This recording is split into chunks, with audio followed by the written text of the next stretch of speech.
Hello students, अपना topic चल रहा था विसर्ग संधि का। विसर्ग संधि में हमने पढ़ा था, इससे जो लास्ट क्लास थी उसमें हमने पढ़ा था ऋत्व विसर्ग संधि के बारे में। ऋत्व विसर्ग संधि क्या थी? ऋत्व विसर्ग संधि में हमने इतना पढ़ा था। उसके बाद देखो हमने 3 पढ़ लिए हैं, ऋत्व, उत्व और सत्व। ऋत्व विसर्ग संधि में हमने एक पढ़ा था क्या कि पूर्व पद में, थोड़ा सा रिवाइज कर लेते हैं, 2 पद हैं उत्तर और पूर्व। इससे बाद हम इसके पहले वाली क्लास में हमने सत्व संधि के बारे में पढ़ा था, लेकिन एक थोड़ा सा एक अपवाद के तौर पे आज हम पढ़ेंगे। ऋत्व विसर्ग संधि हमने 2 पढ़ी थी, एक तो ऋत्व विसर्ग संधि थी और एक उत्व विसर्ग संधि थी। ऋत्व में और उत्व में एक अपवाद है। देखो ऋत्व विसर्ग संधि में हमने क्या पढ़ा था कि पूर्व पद में ए नहीं होना चाहिए और आ, ये 2 नहीं होनी चाहिए।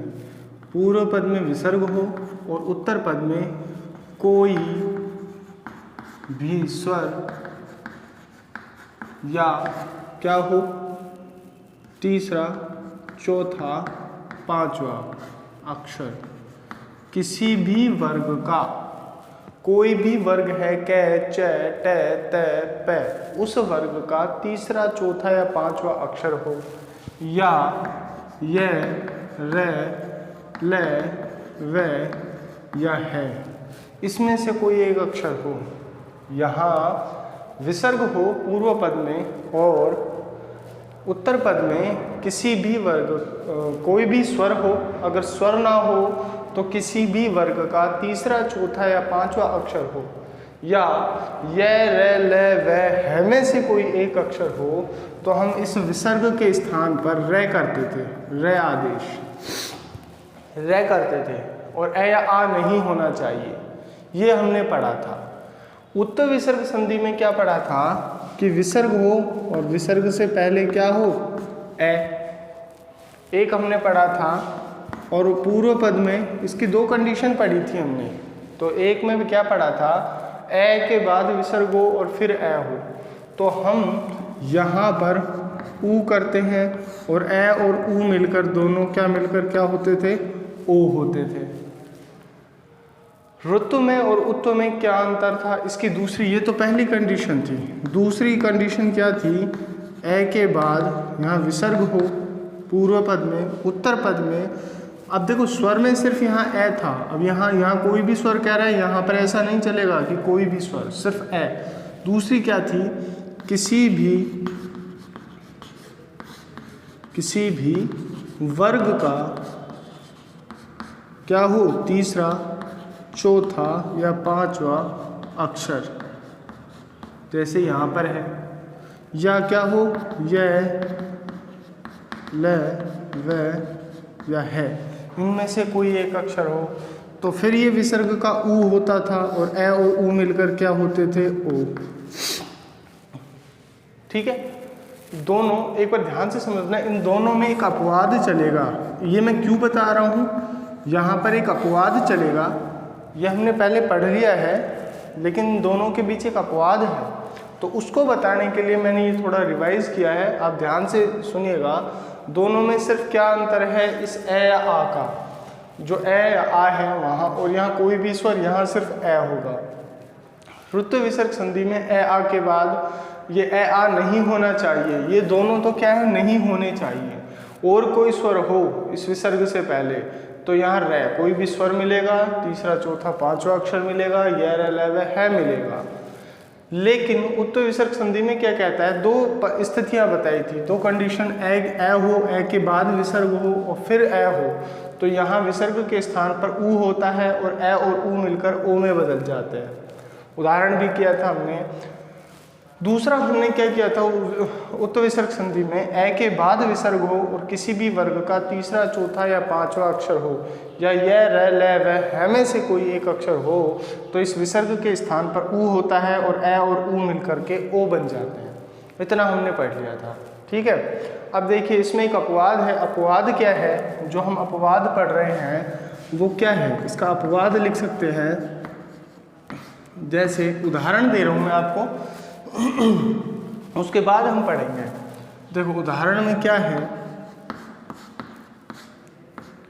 फर्स्ट है पुनः प्लस अपि, पुनः प्लस अपि ये है। अब पुनः प्लस जो अपि है, देखो यहाँ पर इस पुनः में न में क्या मिला है ए, और यहाँ पर क्या है ए, और बचा क्या पी। इसको ध्यान से देखना, ठीक है। और यहाँ पर इसका अवग्रह करते थे हम, आपको पता हो। अब देखिए यहाँ पर कंडीशन किसकी बन रही है, ये वाली उत्तर विसर्ग संधि की ये वाली स्थिति बनती है। लेकिन यहाँ संधि कौन सी होगी, रुत्व विसर्ग। इस स्थिति में यहाँ पर पुनो अपि नहीं होगा, यहाँ क्या बनेगा, इस ए और यहाँ पर ए है, लेकिन यहाँ पर क्या बना, पुनरपि। आपने सुना हो पुनरपि, ठीक है। यहाँ पुनरपि बनेगा। अब यहाँ क्यों बना, आपको पता हो क्यों, तो देखो यहाँ ये अपवाद के तौर पे है। यहाँ पर ए उ पुनो अपि ऐसा करना गलत है, यहाँ पुनरपि बना। या हम दूसरा उदाहरण देखते हैं, पुनः प्लस निर्माण, तो यहाँ भी क्या बनता है, पुनर्निर्माण।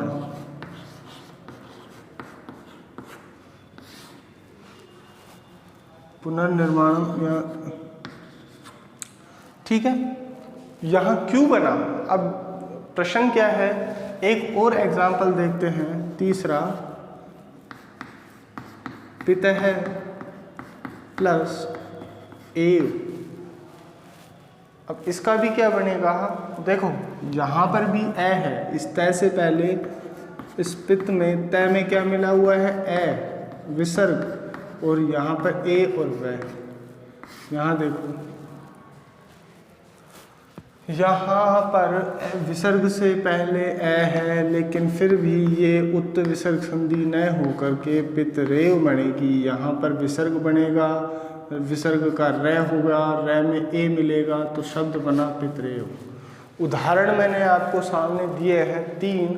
अपवाद क्या है और क्यों बना, कि हमारा जो यहाँ हमने अभी पहले पढ़ा था, उत्त विसर्ग संधि में ए के बाद विसर्ग है और फिर यहाँ ए है, यानी मेन हम बात करें इस ए के बाद विसर्ग जो आता है तो ऊ बनता है, और ए और ऊ मिलकर के ओ बनता है।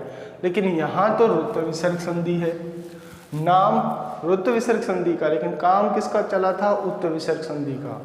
तीनों उदाहरण देने का मेरा मतलब क्या है कि ये एक अपवाद है। अपवाद में क्यों है, अब देखिए समझिएगा कि इसका क्या मतलब है, क्यों बना ये रुत्व विसर्ग संधि यहाँ पर क्यों हुई। देखिए वही हमने पढ़ा कि संधि के 2 पद पढ़े हमने, पूर्व और उत्तर, ठीक है, पूर्व पद और उत्तर पद। यहाँ इन तीनों एग्जाम्पल्स में, तीनों उदाहरण में रे बना, विसर्ग के स्थान पर रे हुआ। तो क्यों हुआ, तो यहाँ ये कहता है कि यदि पूर्व पद में अगर ए है और विसर्ग है और उसके बाद स्वर है कोई भी, तो ये ए और ये जो विसर्ग वाले हैं ये एक विशेष स्थिति में होने चाहिए, कि जो ए के बाद विसर्ग है और यहाँ पर जब वो रे बनता है, ए के बाद विसर्ग होते हुए यहाँ उत्त नहीं बनता, रे बनता है, वो एक विशेष स्थिति में होने चाहिए। वो क्या कहता है कि ये ए और विसर्ग कहाँ होने चाहिए, या तो ऋकारांत शब्दों में, जो ऋकारांत शब्द है उसमें, या जो अव्यय शब्द होते हैं, जो अव्यय शब्द होते हैं उस स्थिति में सिर्फ क्या स्थिति है कि वहाँ रे क्यों बनेगा, कि ए के बाद विसर्ग है और स्वर है, यहाँ उत्व न बन करके रुत्व रे विसर्ग का रे आदेश हुआ। क्यों हुआ? वो एक विशेष परिस्थिति में हुआ कि अगर मान लो पूर्व पद के अक्षर ए और एस के बाद विसर्ग हैं, वो अगर रीकारांत शब्द हुए या अव्यय शब्द हुए तो वहाँ पर विसर्ग आदेश होता है। सामान्य अक्षरों में नहीं होता कि संज्ञा शब्द है, किसी संज्ञा शब्द में ए है, जैसे हमने पहले पढ़ा था कै प्लस अपी। अब कै क्या है? वो ना तो रीकारांत है और ना अव्यय शब्द है। अव्यय शब्द आप जानते हो, रीकारांत शब्द जैसे पितृ, ये मैंने उदाहरण दिया है यहाँ पर, पितः प्लस एव, वो एक रीकारांत शब्द है। रीकारांत शब्द होते हैं पितृ, यानी वे शब्द। रीकारांत क्या है? जिन शब्दों के अंत में री की मात्रा आती हो। रीकारांत यानी री जिनके अंत में हो, ये ऋषि वाली री की मात्रा जिनके अंत में आती है वो रीकारांत शब्द कहलाते हैं। तो वे सारे शब्द, जैसे अगर मातृ होता, अगर मान लो मैं आपको एक उदाहरण और दूं, जैसे मातृ शब्द होता, ये मातः प्लस अपी। अब ये आप ये मत कहना कि सर यहाँ तो री है ही नहीं, वो मूल शब्द की बात करता है। यहाँ देखिए रीकारांत शब्द कैसे कि आप ये कहो कि यहाँ तो ए है, री नहीं है। वो मूल शब्द की जो पितः शब्द आता है वो रीकारांत संबोधन का एक वचन है। पितः जो है वो संबोधन का एक वचन होता है, हे पितः। तो वो रीकारांत है तो कैसा शब्द? रीकारांत। मूल शब्द रीकारांत है। जैसे मातृ, अब यहाँ मात है प्लस अपी है, तो इसका मतलब है कि ये संबोधन रीकारांत शब्द मातृ शब्द का संबोधन का एक वचन है, लेकिन है तो ये रीकारांत ही। मूल शब्द क्या है? मातृ। तो वो रीकारांत शब्द है। तो इसका कहने का मतलब क्या है कि रीकारांत शब्द हो अथवा अव्यय, और अव्यय शब्द भी आप समझते हो। अव्यय क्या होता है कि वे शब्द, अव्यय शब्द क्या है कि वे शब्द जो संस्कृत के किसी भी लिंग, किसी भी विभक्ति, किसी भी वचन में कभी नहीं बदलते, जिनमें कोई परिवर्तन नहीं होता, उन्हें अव्यय शब्द कहते हैं। जैसे पुनः भी क्या है? पुनः शब्द एक अव्यय शब्द है। पुनः प्लस अपी, ये पुनः एक अव्यय है। इसीलिए यहाँ पर विसर्ग से पहले ए होते हुए भी यहाँ पर रै बना, ना कि ऊ। उत्व संधि ना होकर के यहाँ पर रुत्व संधि बनी। वो क्यों बनी? ये ए के स्थान पर रै, यहाँ विसर्ग के स्थान पर रै हुआ। वो किस स्थिति में हुआ? किसने क्या कहा कि यदि पूर्व पद में रीकारांत शब्द आए अथवा अव्यय शब्दों में से कोई भी शब्द आए, तो वहाँ पर इस स्थिति में ये अपवाद क्या कहता है कि विसर्ग से पहले ए होते हुए भी वहाँ पर उत्व आदेश न होकर के रुत्व यानी रै होता है। ऊ ना होकर के वहाँ पर रै होगा। कब होगा? एक विशेष परिस्थिति में कि रीकारांत शब्द हो या अव्यय शब्द हो, तो वहाँ पर क्या आदेश होगा? रै, ना कि ऊ। ठीक है, आपके सामने लिखे हुए हैं उदाहरण। पुनः प्लस अपी, यहाँ पुनरपि। अब आप दोबारा एक बार उदाहरण को देखिएगा कि पुनः प्लस जो अपी लिखा हुआ है, यहाँ पर विसर्ग से पहले ए तो है, लेकिन पुनः शब्द पर गौर कीजिएगा, ध्यान दीजिए कि पुनः शब्द जो है वो कैसा शब्द है? वो एक अव्यय शब्द है। इसीलिए वो उत्व संधि में ना जाकर के किस में गया? रुत्व संधि में, रुत्व विसर्ग संधि में गया। यहाँ पर भी पुनः ही शब्द है, यहाँ पितः शब्द है। ये एक अव्यय शब्द तो नहीं है, लेकिन वो कैसा शब्द है? वो एक रीकारांत शब्द है। तो पितः यहाँ पर ए के बाद विसर्ग होते हुए भी वो उत्व क्यों नहीं बना? क्योंकि ये एक रीकारांत शब्द है, इसलिए विसर्ग के स्थान पर रै आदेश हुआ, तो पितरेव शब्द बना। यहाँ पर भी मातः प्लस अपी, उदाहरण देखिएगा। मातः प्लस जो अपी उदाहरण है, यहाँ पर विसर्ग से पहले ए तो है कि विसर्ग से पहले ए है, लेकिन ये अपवाद क्या कहता है कि ये अगर रीकारांत शब्द हो, और मातः शब्द कैसा है? वो एक रीकारांत शब्द है, मातृ शब्द होता है। जैसे मातृ, भ्रातृ, पितृ, स्वश्री, इस तरीके के जो शब्द होते हैं वो रीकारांत, यानी जिन शब्दों के अंत में री आती हो। तो यहाँ पर भी जो है मातः प्लस अपी, मातो अपी ना होकर के मात रपी बनेगा।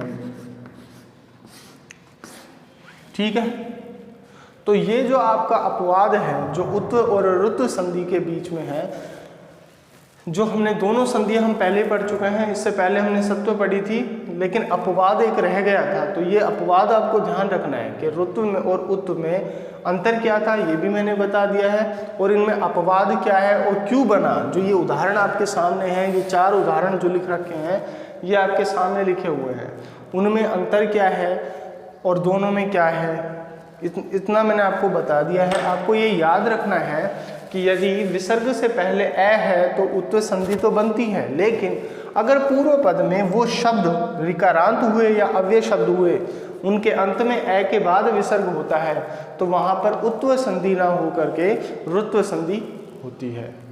तो विसर्ग का ऊ नहीं होता, वहाँ पर क्या होता है, व्रय हो जाता है।